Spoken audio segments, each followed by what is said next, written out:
Hi, my name is Kamila Rahandini. I am currently working as an e-commerce manager at Tefal Indonesia.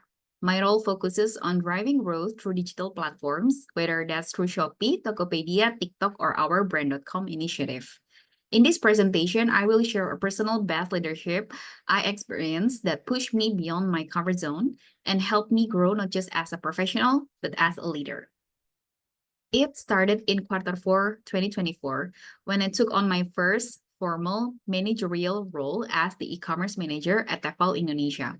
I was assigned to lead a small but capable team, two key account executives, both of whom had been in the company longer than me.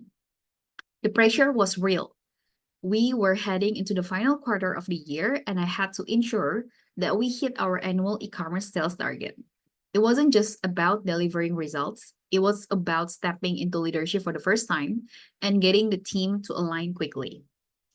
These are the 7 values that have shaped how I lead and how I showed up during this project. At the very top is achievement. Coming from a sales background, I am wired to chase target and deliver results. If the goal isn't met, the job isn't done.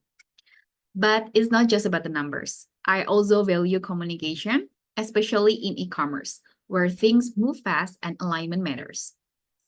And then there are teamwork, honesty, and integrity and learning, all rank equally for me. They reflect how I work with others, how I stay grounded, and how I continue to grow. Responsibility and innovation are also important for me. Even though they are lower on the chart, they showed up in the way I empowered my team and pilot new approach under pressure.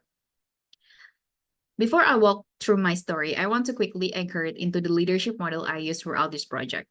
First is model the way, and then inspired a shared vision. Third one is challenge the process. Fourth is enable others to act. And the last one is encourage the heart. Model the way.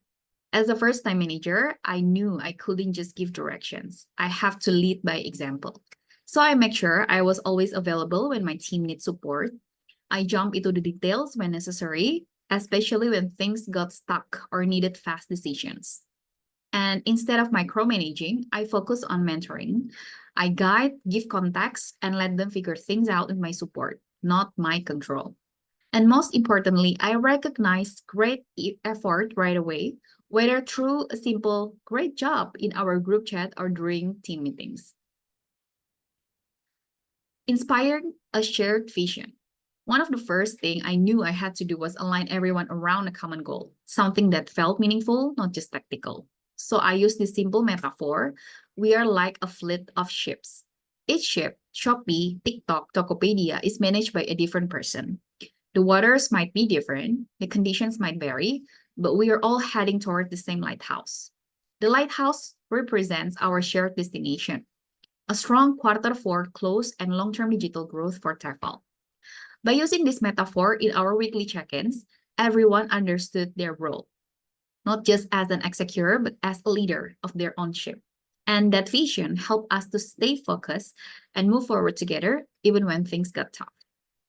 Challenge the process. In this role, I quickly learned that not everything we inherit needs to stay the same.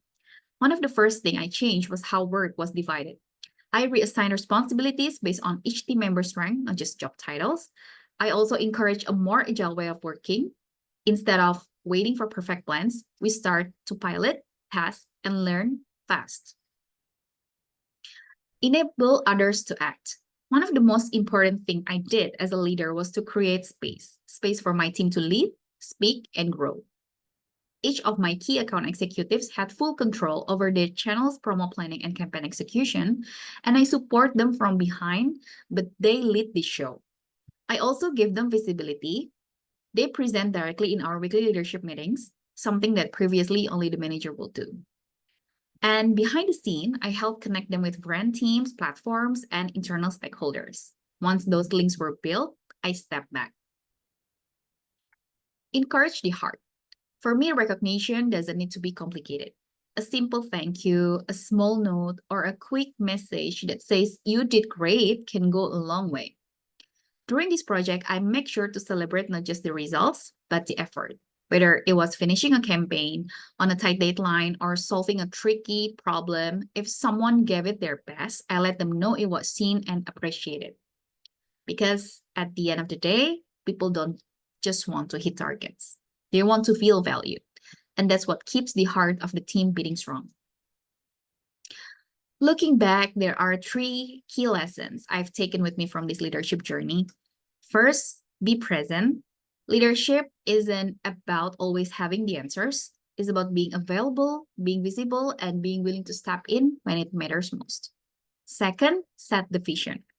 People can't follow what they don't see. When I painted a clear picture of where we were going, the team moved with more purpose and confidence. And finally, celebrate effort. Not everything goes as planned, but progress deserves recognition. When people feel appreciated, they stay motivated, even in tough moments. So these lessons will stay with me, not just for this project, but for how I lead going forward. So that's all from me. Thank you so much for listening.